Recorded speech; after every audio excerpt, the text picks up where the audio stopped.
We all know the Atari 800 is a granddaddy of Atari computing. Right here, I have two Atari 800s, both gifts from friends to the channel. This one came from Jim.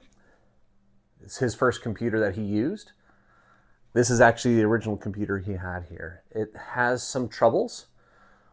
We'll get fixing it, and hopefully we can bring it up to snuff. This one over here was from another friend of the channel, the same friend who donated the Commodore Plus 4. Now, he sent it to me. He said he asked if I could fix a keyboard. I said, I fixed a lot of keyboards on Ataris, 800s, etc. And he sent it down to me. I fixed the keyboard, and he said, why don't you keep it? Which was an amazing donation. Again, what I want to do is there's some differences between each of these Atari 800s. A lot of similarities, but there are some differences as well, specifically in the keyboard. Both keyboards at different points did not work, and the repairs are a bit different between the two. Let's get to it.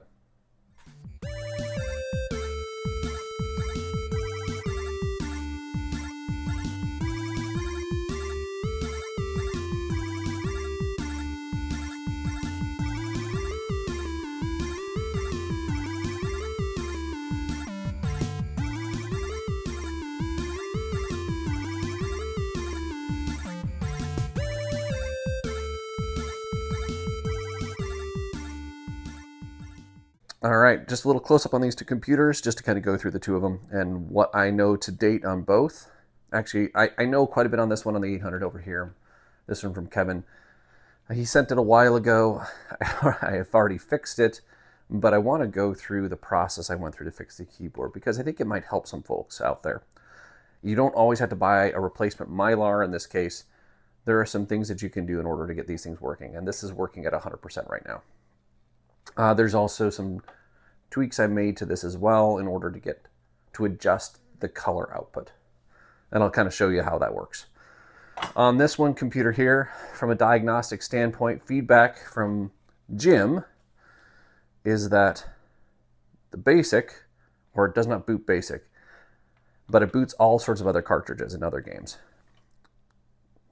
In my mind, that probably means the BASIC cartridge isn't working, so I've got a couple BASIC cartridges that I know work. We can test it out. We'll see if we can't get this one working, if it is broken. Also, I did boot it up briefly. The keyboard, some of the keys are not functioning. Cool thing is, which is cool or different thing, these two both have two different keyboard styles. This has a very unique mechanical keyboard, and as I mentioned earlier, this is a mylar keyboard. Okay, we're going to test out this Atari 800 right now. There's a couple things I want to test. First off, I want to test the keyboard. Secondly, I do want to test out the BASIC cartridge. I have a feeling it's probably just the cartridge that's not working properly, but we'll see. All right, let's go. Let's flip this on, and first we'll start off by booting up MemoPad. Over here I have 3 BASIC cartridges. These two are the ones that are known working, that I've used with many other computers in the past. This one up here is the one that came with it. Again, the one that's suspect.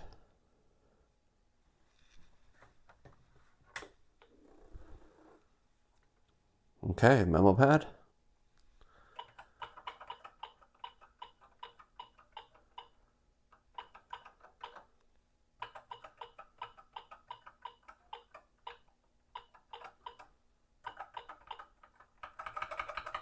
Okay. 4 key, 6 key, 7 key. X key.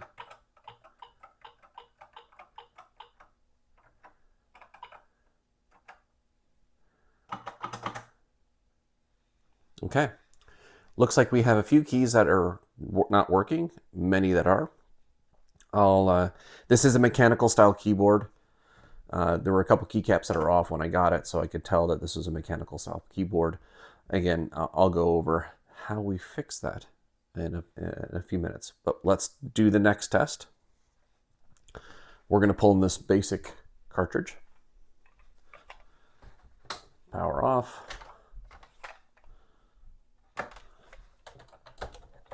Ooh, that spring could probably use a little help there as well.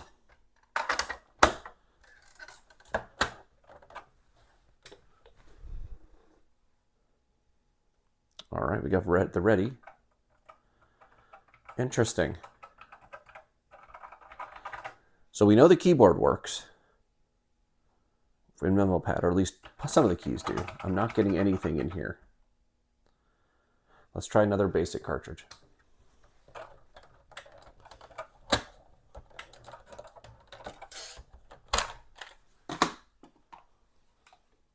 Another one.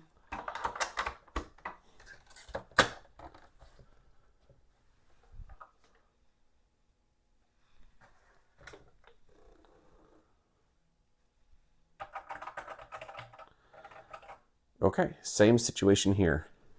Interesting. My theory about the basic cartridge is 100% wrong, or at least partially wrong. Let me try the other Atari 800 with those basic cartridges in it and see where we get with that. We have the other Atari 800 over here. Those are the basic cartridges. This is the one that came with the new Atari 800, so we'll test it out with this guy.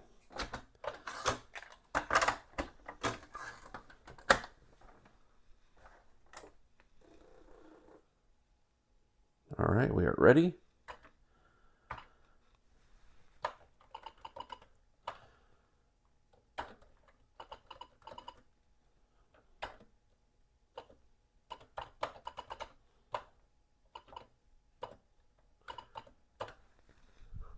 Okay. Looks like it's the cartridge. So what I'm thinking, the next troubleshooting item is, let me take the ROM board out of this guy and try it out in that guy.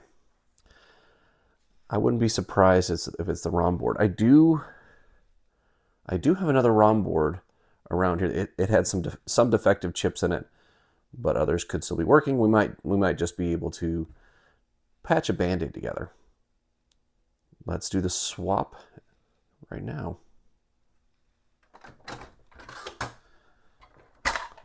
I don't have anything latching this guy down, so we can pop that off quickly. In here we have the 3 RAM chips, the 16 kilobyte RAM chips each, total 48. And then the very front is a ROM card. Here's the ROM card.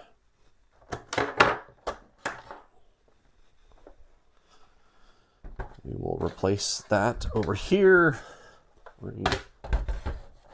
This guy over here. Nice thing with this one is it has the nice little tabbies here. And as you can see, we've got the RAM and ROM. This one has it nicely enclosed as opposed to open and exposed, but that's okay.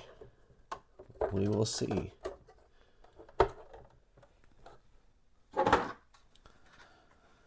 All right, put this guy back on.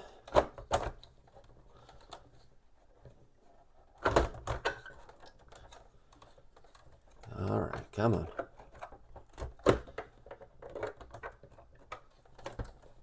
There we go.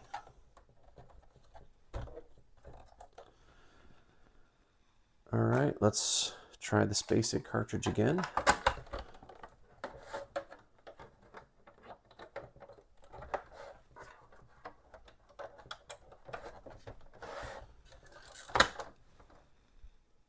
All right, ready to go. We got the ready. Okay, the 0 doesn't work, so let's just do 12.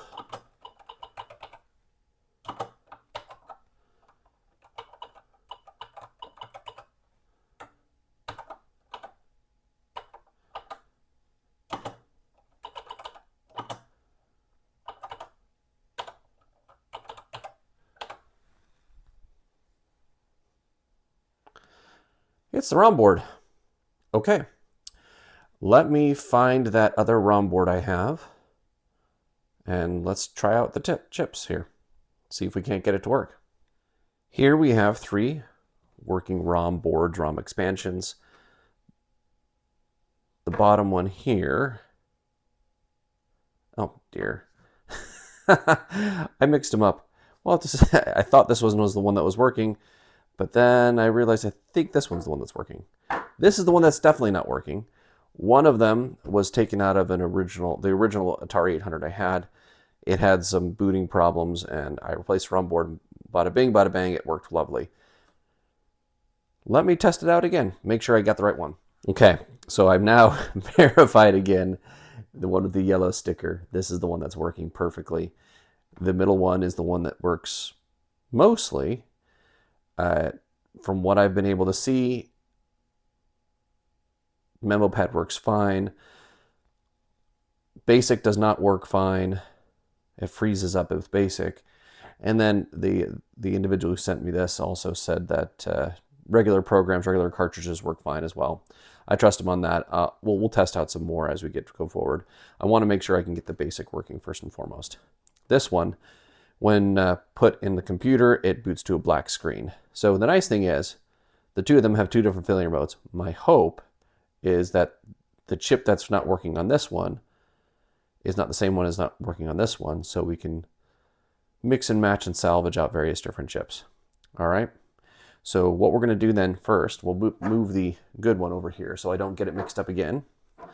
Move this one over here, and then we will open up this ROM expansion.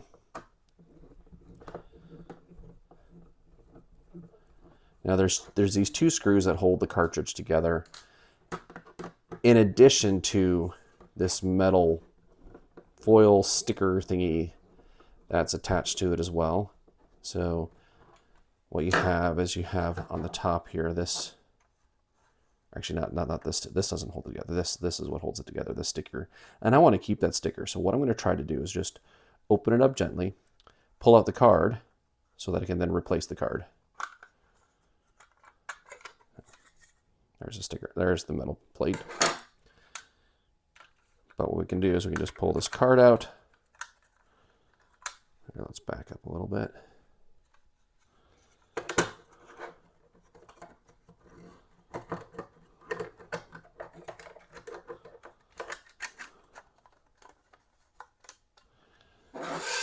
There we go.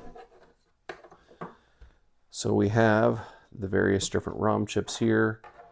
We have non-working, mostly working. Let's get to seeing what we need to do. So we have basically three different ROM chips here, or parts of the ROM package, at least the way I read it. We have, actually let's zoom in a little bit more. And this one, the numbers are the same. These are the same chip numbers. They look even to be the same chip revisions as well. So what we have here is we have a CO14599B. We have also, that's the high ROM chip. We also have here 12.4, it's a CO 12499B as well, this, or 99B, this is a low ROM. And then we have the CO 12399B. This is the math chip, or floating point package is what it's called. All right. So the ROM seems to work on this one, this guy here. I'm thinking the ROM chips are. Again, this is a pure guess on my part. We'll swap everything out eventually, is what my guess is. Although let's just start with the. Let's start with this guy. This is the high ROM.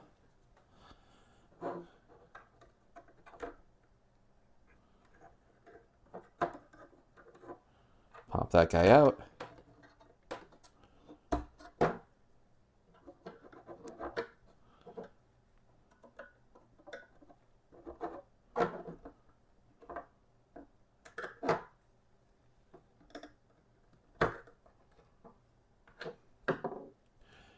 Let's pop them all out. Might as well get them all out here. Of course, you know, the efficiency here is obviously counterbalanced with my ability to make sure I remember which ones are which.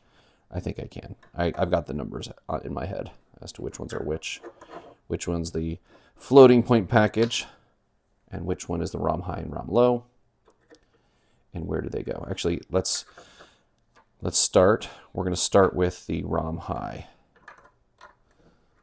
and see if this does it. Put the board back in. I am just going to hold this down, and we got a black screen. That tells me the ROM high is probably not working. Let's swap out another. Okay, here we go.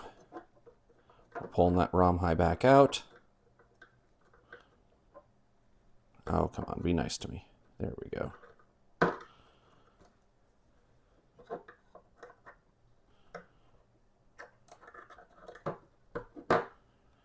ROM high out, ROM high back in. I am going to still wager my bet it's going to be the math and that the ROM is working, because it seems to be mostly working. With the exception of basic, and it's probably not just basic, it's probably other things as well that aren't working properly, which is all the more reason to make sure we get it working. All right, ROM low. Boom. Let's test it out. ROM card back in place.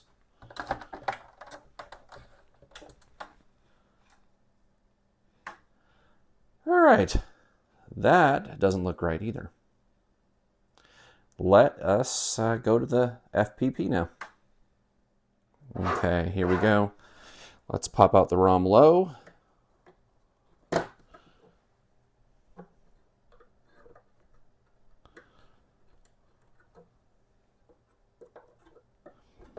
Yeah, what I had done previously is I had just bought a spare ROM board.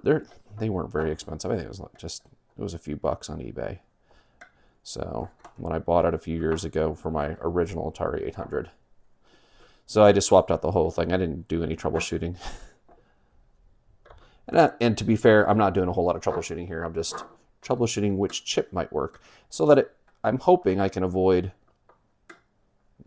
having to buy another ROM board on eBay. That wouldn't be the worst thing in the world. But if I already have everything I need to fix it, why wait the time, go to eBay, and buy a new one? Well, not a new one. A new to me one. There we go. That is ROM low. And the last thing we're going to do, okay, put the old ROM low back in. All the legs, I'm just looking at all the legs. They're all right. Yeah, there's no issues there. Let's go for the FPP here.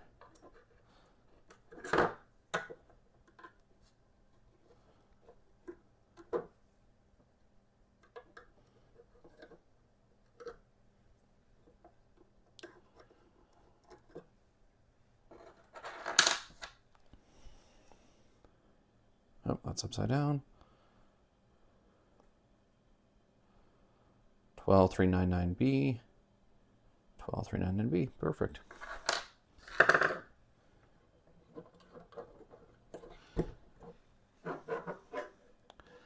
Okay, we have transferred over from here to here. I think that'll probably be the last one I try out. We'll see if we're still having problems. We'll see what happens. Back to the computer. We got the ROM board back in. We're just going to make sure we're pushing down the power pillar thing. No, we're not. Okay. We'll use a screwdriver instead. Probably should have been doing that from the beginning.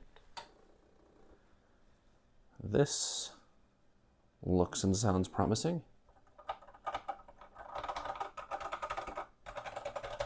But it is not.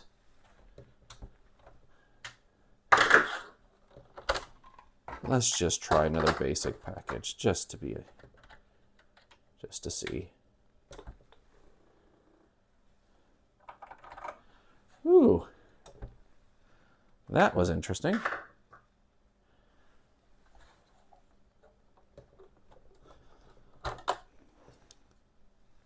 Well, if you noticed what I did,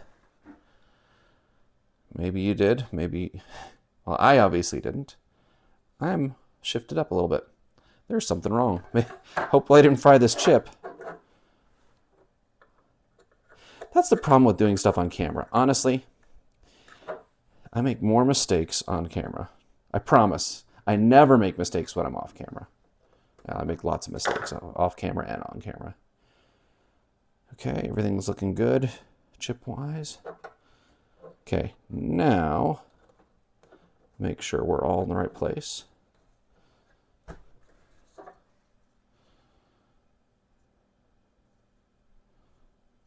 All the legs are in the right places. Okay. Back over here. One last time. I'm thinking I'm probably, well, we'll see. I might end up buying another ROM chip or ROM board.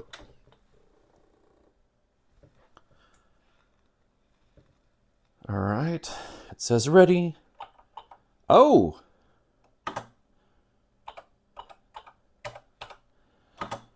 Maybe it was. It probably looks like it might be the FPP works.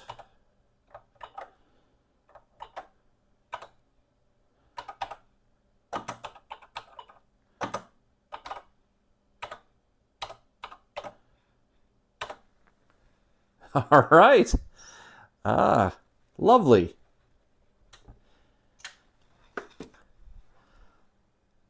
There we have it. Well, I need to test a lot more. Just because basic works, it doesn't mean everything's hunky-dory and perfect. Let's test out my lovely FujiNet here. Give me a second. I'll put this lid, actually, let's just put this lid back on. These lids are can be a little finicky on occasion. It's so funny. It's like you have to get it in just the right spot, and then it just slides on in. At least on this computer. I'm gonna try my other one. See if this guy works more easily. Nah.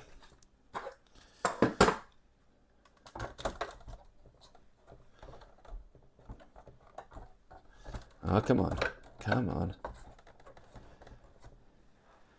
It's one of those things where sometimes it just slides in. And I'm sure there's a trick to it. I haven't gotten the trick to this one. The other ones I have seem to work just great. This guy, he's a pain in the butt. Ah, there we go. There we have it. We'll slide you back on, pull out the basic cartridge, and we'll get the FujiNet. We have the FujiNet plugged in, flip the switch.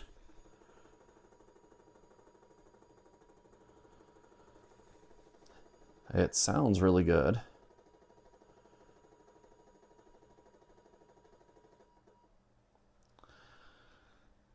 All right, we're not going to do Ultima 3. We'll do Mule.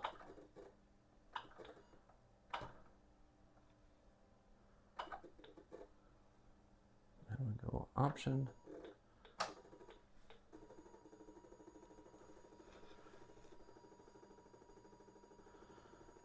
And that looks like things are working just ducky.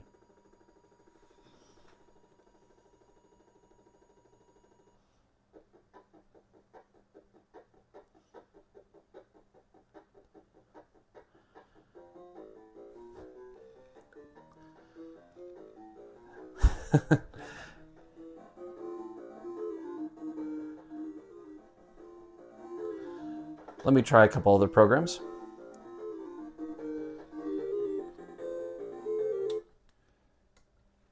And what we'll do is we will reset the FujiNet, and then we'll just boot up to load up another program.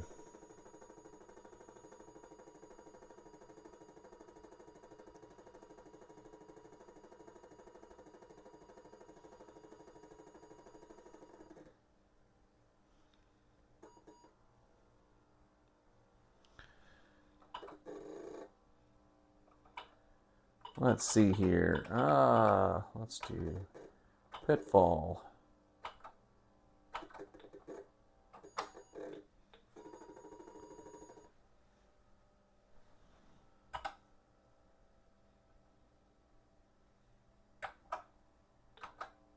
Oh, there we go. Let me get a joystick, plug it in, see if we can't get it to play just fine. My guess is it'll work just fine.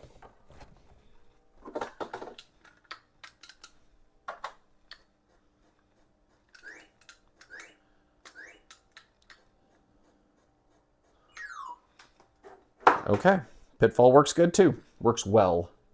It is. Let me unplug the Fuji nut, and we'll try cartridge now.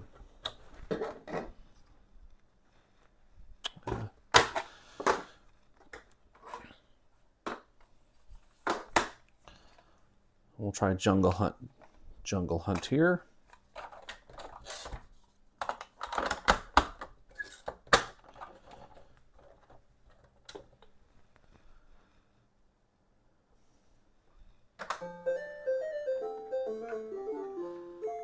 I could probably adjust the color somewhat.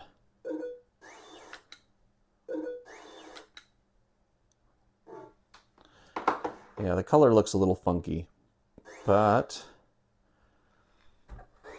looks to be working fine. Still, no tremendous issues. Let's try another cartridge. Tried 2 programs, disk programs. Let's try 2 cartridges. Let's go for the Pac-Man.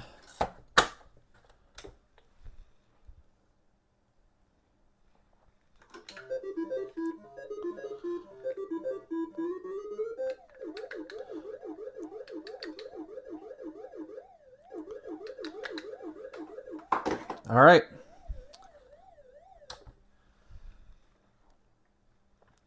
I am going to tentatively claim victory, at least solving the basic issue and running software on it. The next thing is I want to work on the keyboard. And I'll show you the 2 different keyboards, because both of the keyboards for the 2 Atari 800s are a bit different from one another. And so I'll want to make certain that I get them fixed. Okay, this is the fully bad personality board, ROM board, whatever you want to call it. The high and low ROMs don't seem to work properly. The FPP that I took from the others worked fine on that previously. Replaced it with a faulty one, so worst case scenario, if I have a board that fails, not necessarily the chips, but a board that fails, hopefully my expectation, this will probably work just fine. So I'll keep it for spare parts. I'll need to mark these as bad chips, but I think we're at least good for the time being. What I will do next, let's get this the other one put back in here, into that casing, and we will start disassembling the keyboards. Here we have this guy again. We're going to sneak him back in here.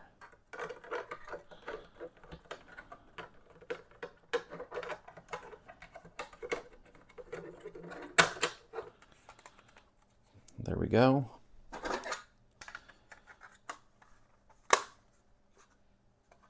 Everything looks good. And get them put back together. Fully reassembled. You know, my understanding is that some folks take their boards out of these holders because the chips can overheat inside. There's not enough airflow, and then by having them bare, it's better.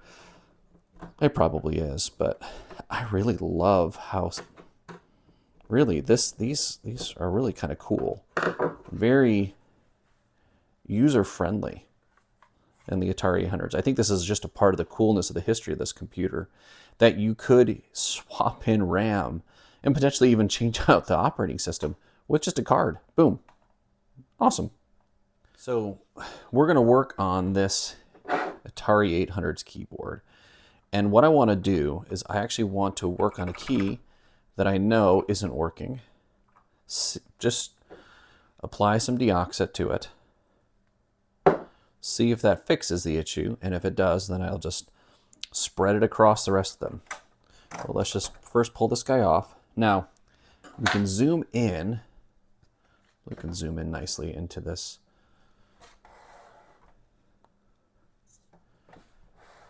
keyboard. As you can see, there are two thin metal plates that, when this is depressed, close in. Hopefully, let me see if I can. Yes, when this plunger is depressed, those two thin metal plates connect, causing contact. Now, because this is metal plates and because there could be some potential connectivity issues, corrosion, etc., there might be something going on here, and the deoxit could potentially help in alleviating that. What I have here is I have the memo pad open. I am trying to type some various different keys. We're going to just, before I just go throwing deoxit at it, I'm going to just see if I can't mechanically get this to work.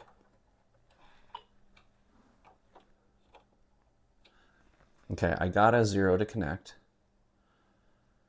It looks like I pushed no. That's not okay. Let's do this. And what I'm going to do is I'm going to depress the key and touch the two items together. Actually, we'll just connect them. Okay, so if I connect those two thin plates, so it looks more like a mechanical thing rather than just simply an oxidation thing. So I might simply be able to adjust those, pinch them a little closer together so that they're more likely to make contact when the key is depressed.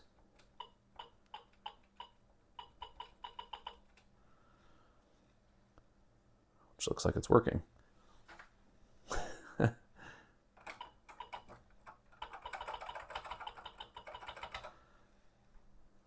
Just that little bit. All right, let's work on a few other keys. We'll go through this process. 4 is not working. 5 is. 6 is not. I'll work on all these keys, see if I can't get them all functioning. And then we'll get back and we'll show the results. It was a combination. There were a few of the flat plates, little pins, whatever you want to call them, in the mechanical switches that were a little bent out of shape. So bending them back into shape seemed to do the trick. In addition, there were a few that seemed to be making contact just fine. Once I added some deoxit to it and worked the keys, they just started working again. So I'm assuming it's a combination of both. Just they probably all have some minor oxidation on them, some a little worse than others, as well as there were some that were mechanically just a little bent out of shape. Getting that all together, let's go through it. And we're in memo pad.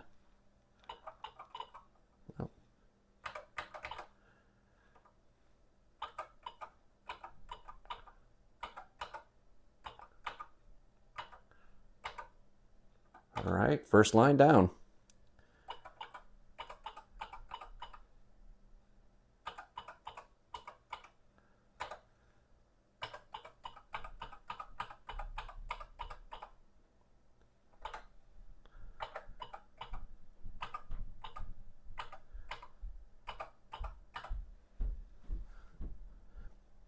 I didn't hit the special keys, but trust me, they're also working. But as you can see, keyboard is now working. And this is, I would say, probably the best keyboard. The mechanical keyboard here is probably the best to work with on these Atari 800s. It seems to be pretty robust. I've not had significant issues with it. We'll go over the other style, which is the mylar keyboard.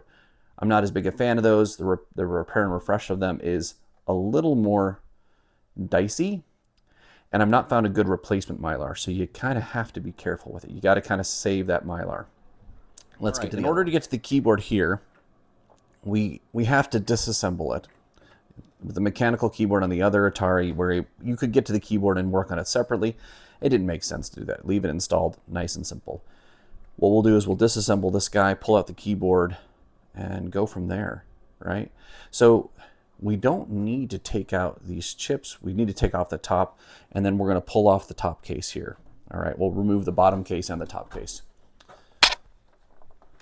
We just don't need to remove the lovely, super ginormous, bulky aluminum shielding inside. Now this one,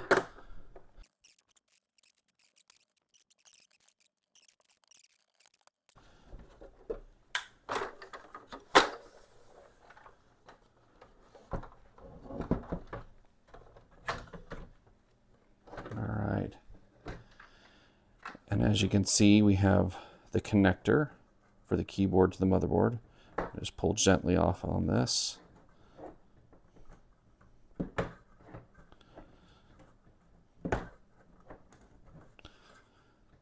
Because what you don't want to do is you don't want to bend these pins here.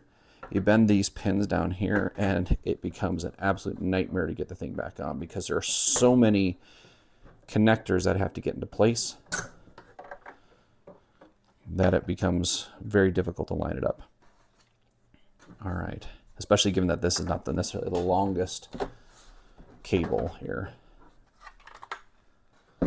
We'll scoot this guy over here.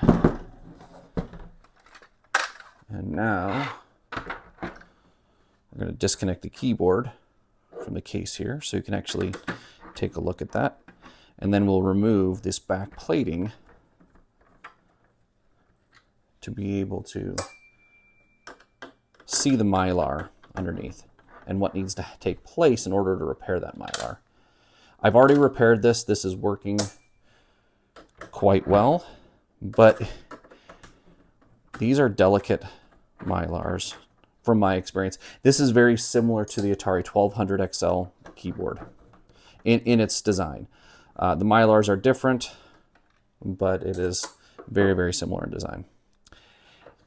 Okay, as you can see here, I have a lot of replacement screws in this because this was missing a lot of screws as well.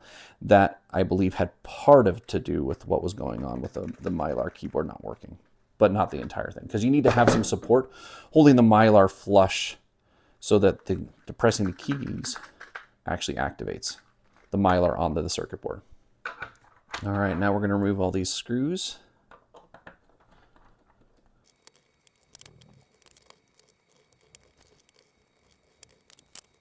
Okay. Took me a little while to find the right head for this guy. Of course, it can't be easy. All right, so this is taken off. Now, one of the things I do want to highlight, though, let's before we dig into this guy and pull it open, I want to pull off one of the keycaps and kind of show. You saw what the keyboard with the mechanical metal plates looks like underneath the keycaps. In this case, this is a simple spring and plunger. All right, do not use deoxit here. In this case, it's not going to help. This is not a mechanical keyboard. This is a mylar keyboard. It will just make a mess. Let me pull this off. I'm sure I made that mistake at some point in the past myself.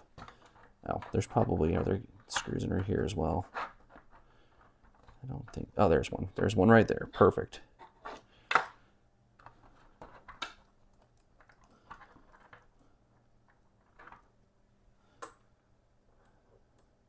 There we go. And we pull this off, and oh, of course, you're probably saying, dude, there's another screw right there you missed. Yes, I did. Yes, I did. All right.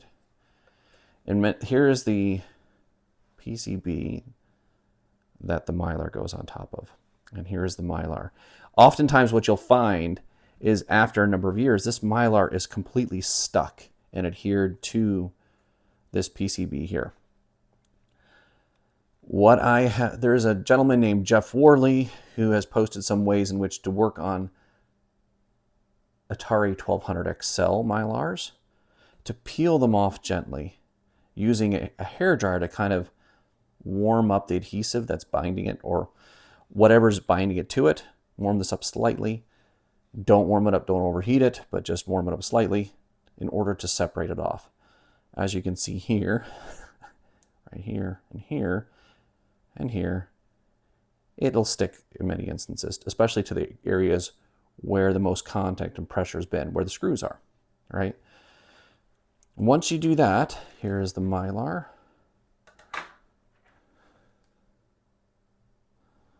You just have to make sure that none of the traces are broken when you do this. And it's very possible to do that. And I'm not going to sugarcoat it. This can be a delicate process, but I've done it a few times.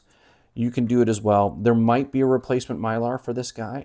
I found replacement Mylars for 800 XLs, the 65XC keyboards with Mylars on it. There might even be one for the 1200 XL. There may not be, but I looked for one for this because I started getting frustrated with it because I didn't want to just rip it off and totally destroy it. But I was getting a little frustrated with getting it off. I was eventually able to work it off gently, but I was not able to find a Mylar replacement here. If you have one, if you know where one is, please put it in the comments below. If you've replaced the same one here, let me know. I would love to know, just because, and maybe even just buy some extras just in case, because the fact is these are very, I would almost call them consumables. They're not consumables per se, but these parts here, these Mylars, they're going to degrade over time, and eventually they're not going to stop working. This kind of PCB, this is beefy, right? Even if something broke, one of the connections broke on this PCB, I could work on fixing this, right? This isn't self-destructing necessarily. On the other hand, this can be.